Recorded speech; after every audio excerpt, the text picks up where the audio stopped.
According to a new 120-page motion filed by voting machine software company Smartmatic, Fox News hosts intentionally colluded with Donald Trump's lawyers, specifically Sidney Powell and Rudy Giuliani, to mislead the public and, of course, to defame Smartmatic. Smartmatic, as we all know, is suing Fox News. I believe the number, $2.7 billion in a defamation suit for them allowing these individuals to come on their network and spread these election lies that, according to this motion, these hosts knew was completely false.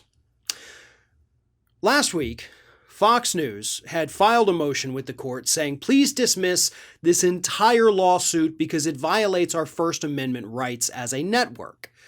And Smartmatic has fired back and said, listen, you got First Amendment rights all day long, but you do not have a First Amendment right to knowingly spread lies about our company that hurts our business. You cannot do that. That is not protected speech. And that is exactly what you did, Smartmatic says in this new filing. Here it is. This is absolutely, I love the way they filed this. I love it. Here it is.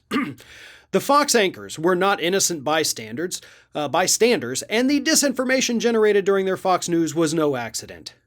Prior to the interviews, the Fox anchors decided to join forces with Giuliani and Powell to disseminate disinformation about Smartmatic. The Fox anchors knew that Giuliani and Powell would say on their shows, knew what they would say on their shows, ask questions to elicit lies about Smartmatic, and endorse Giuliani's and Powell's investigation. The Fox anchors added their own defamatory comments about Smartmatic for good measure. This was a scripted performance by the Fox anchors, by Giuliani and Powell, to defame and disparage Smartmatic for personal gain. And some of the hosts they mentioned by name, of course, Maria Bartiromo, Jeanine Pirro, and Lou Dobbs. And again, aside from me tripping up a couple spots in reading that, my apologies, but they're absolutely right. As somebody who has not personally been on Fox News, but I have been with Mike Papantonio dozens and dozens and dozens of times over the years, back when he used to go on Fox News all the time. These producers run a tight ship. They always have and they always will. They know what the guest is going to say. In some instances, they tell the guest, you have to talk about this and you cannot talk about this. That is something that also happens, by the way. Everything is tightly scripted. They know exactly what is going to be said during those segments. And if there is any surprise, they will cut you off. I mean, that's actually what happened to Mike Papantonio. That's why he stopped going on Fox News.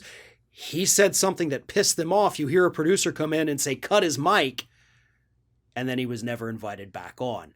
We actually have that clip, by the way. It's in the archives here on our YouTube channel. You should go check that out. Quite remarkable to hear them accidentally come over the air and say, cut his mic. But it was great. So yes, these Fox News hosts are well aware of what the guests are going to say, for the most part. They know the direction that the segment is going to go. And, as Smartmatic pointed out here, they even asked questions that elicited the defamatory comments. Fox News isn't going to be able to hide from this the way they've hidden from other defamation lawsuits by claiming First Amendment freedoms. They knew they were lying, they knew their guests were lying, and they allowed it to move forward anyway because it served their political agenda. Today's video sponsor is COVID Rescue Fund, and right now you can go to covidrescuefund.org and help them raise money for small businesses that have closed as a result of the pandemic. Here in the United States, over the last year, more than 100,000 small businesses have had to shut their doors because of the effects of the COVID-19 pandemic. And covidrescuefund.org is raising money to help these businesses reopen.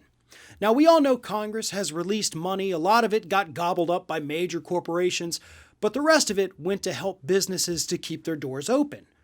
But that didn't help businesses that had already shut down, and that is exactly what COVID Rescue Fund is trying to do, to not just help revitalize small businesses and local economies, but to help people's dreams continue to flourish. So again, go to covidrescuefund.org or simply click on the link at the top of the video description below and help small businesses reopen their doors.